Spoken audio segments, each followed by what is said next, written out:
Hi, Shom. I'll call you back. You're all Come on checked in? Yes, just came in. Great. You Come ready on for in. your 51 questions? Sure am. Okay. They say it's rude to ask a lady her age, but you asked me to ask this question. So, how old are you? I just turned 1 year old. I basically buried my 50-year-old last year and gave birth to this brand new identity, and I'm living like her.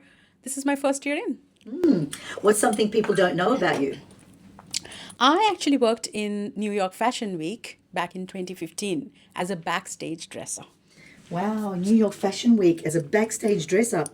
How was that experience? It was fantastic, but very unglamorous. Yeah, because if you want the glamorous version of it, don't work in fashion. What's the most rebellious thing about you?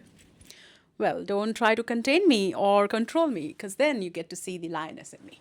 And what's a behavior the world hasn't seen you doing? It's quite the opposite of being the lioness, which is baby talk, and only my husband gets to see that. So, you met your husband on a karaoke app. Yeah. Was it love at first note, or did he have to sing for it?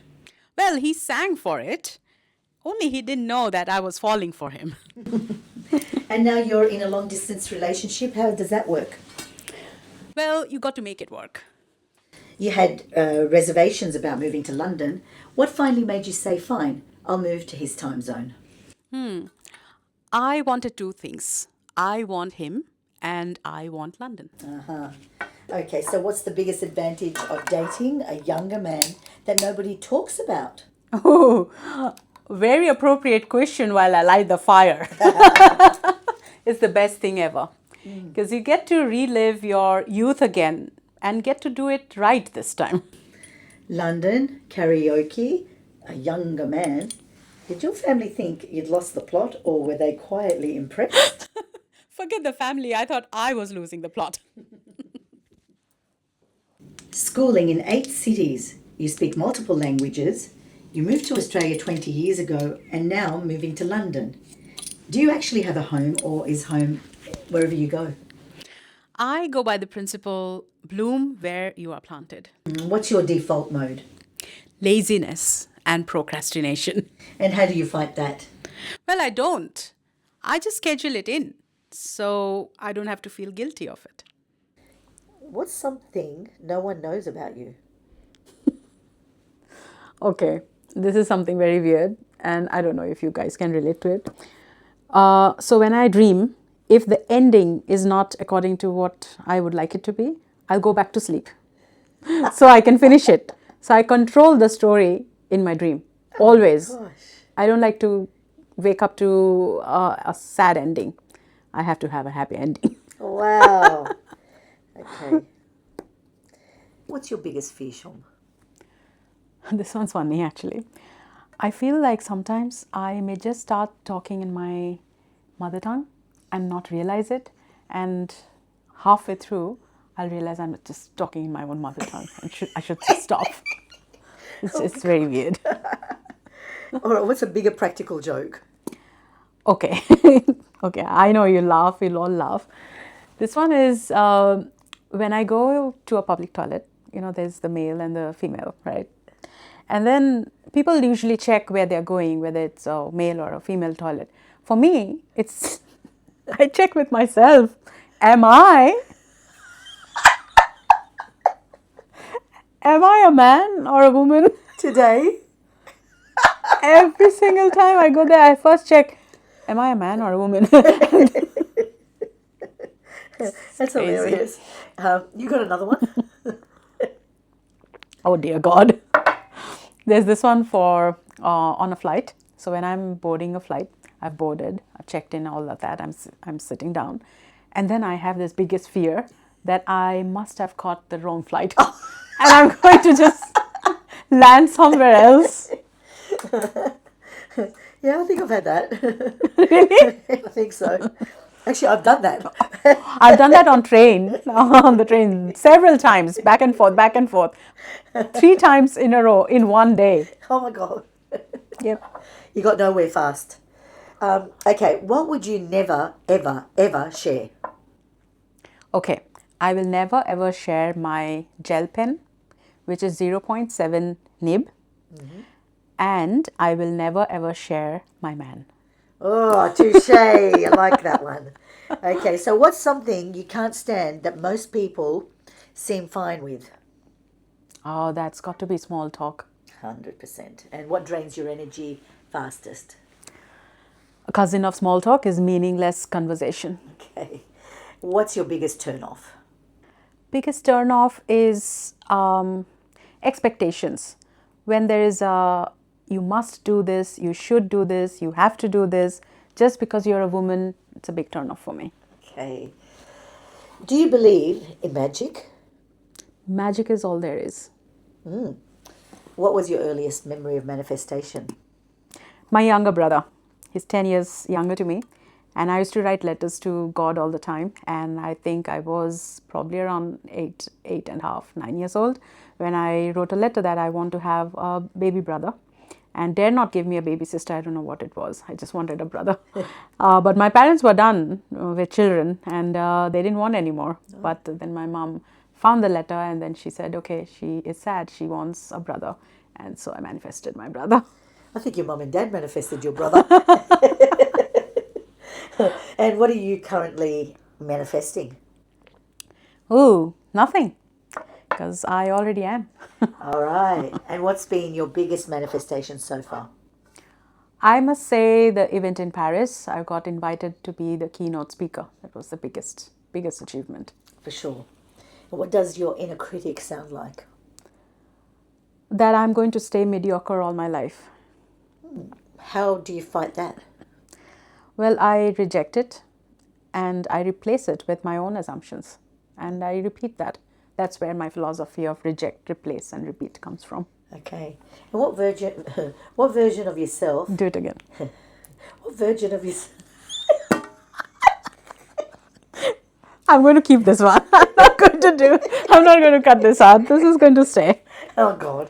What version of yourself are you currently becoming?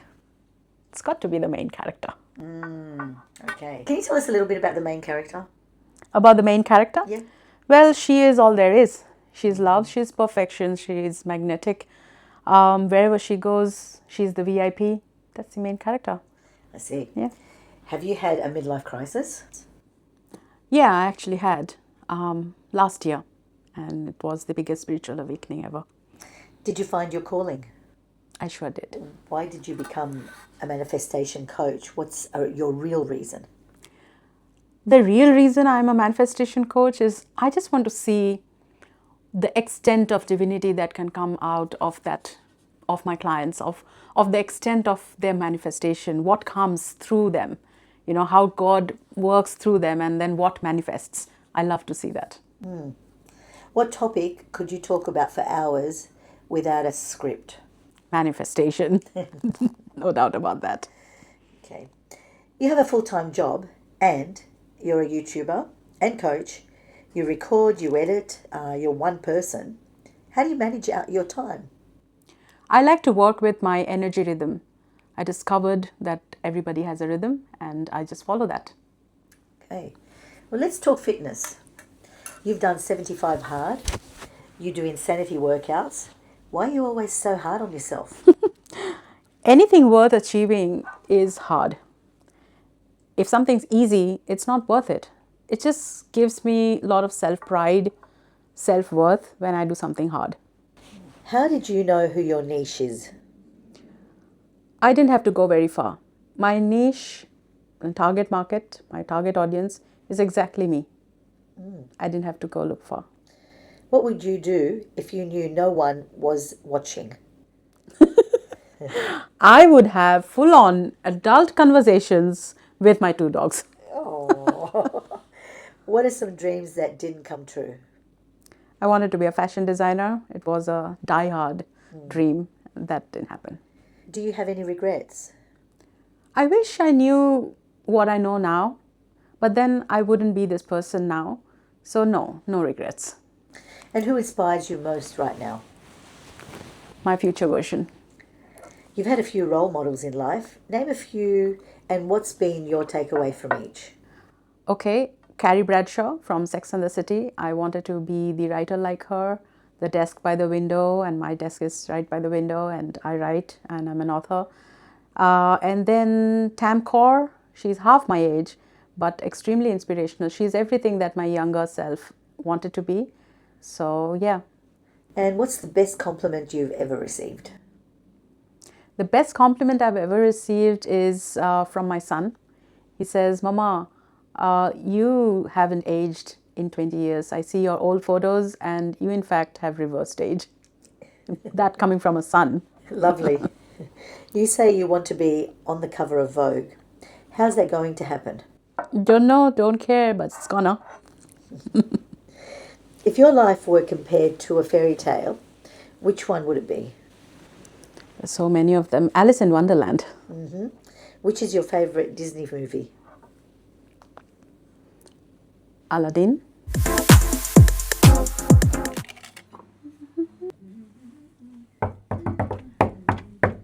Coming.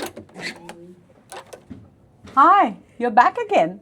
Yes. You ready for your 51 questions? Sure am. Come on in. Do you want to have some coffee? No, I'm intermittent fasting. Intermittent fasting, interesting. All right, let me grab my cup of coffee because I cannot survive without it. Do you want to make yourself feel comfortable and I'll come join you? Sure. Okay. I'm here with you. We were recording me. Lovely.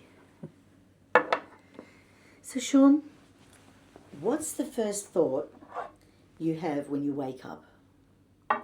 When I wake up, the first thought I have is it's going to be an amazing day and it's going to be full of good news. And what's the first thing you reach for when you wake up?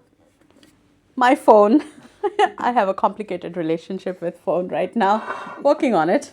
And first drink? Coffee, tea, matcha, or something else? Coffee, always. And what does your morning activation routine look like? Exactly this. My journal, candle, and a box of tissues because there's always tears. And your skin is glowing. How many times do you go for a facial? Thank you, first of all. Once a year, if that. Really? Yeah.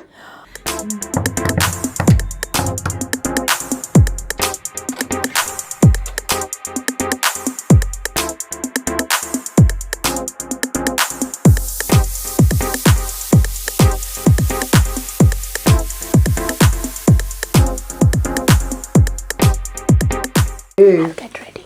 Let's go. I am awake. You know what I did? I came. It didn't get recorded. It didn't get recorded. Hang on. think It is recorded or not?